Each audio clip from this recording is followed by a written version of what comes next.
High বন্ধুরা, কেমন আছো তোমরা? আশা করি ভালো আছো, সুস্থ আছো। আমার রান্নাঘর টুকি কিচেনে সবাইকে স্বাগত জানাই। দেখো, বাড়িতে এই ফুল গাছগুলো লাগানো হয়েছিল। দেখো, নতুন নতুন ফুল হয়েছে।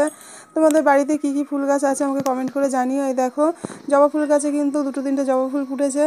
তোমাদের কি জবা ফুল ফোটে এখন? দেখো, আমাদের কিন্তু এখানে খুব কুয়াশা পড়েছে, তার জন্য বেশি একটা ফুল কিন্তু ফোটে না। দেখো, লাউ গাছ দেখতেই পাচ্ছ। দেখো, লাউ গাছে কিন্তু একটাই লাউ এসেছে। আজকে কি রান্না করব চলো তোমাদের সঙ্গে শেয়ার করব। সিম্পল কিছু রান্না করব, চলো দেখে নাও।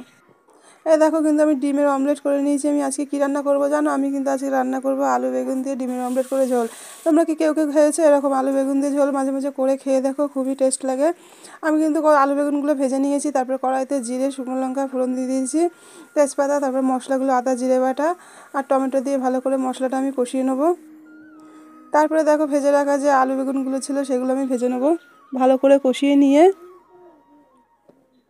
পরিমাণ মতো জল দিয়ে দেবো। দেখতে পাচ্ছ যে আমি তারপর ডিমের অমলেটগুলো উপর দিয়ে দিলাম।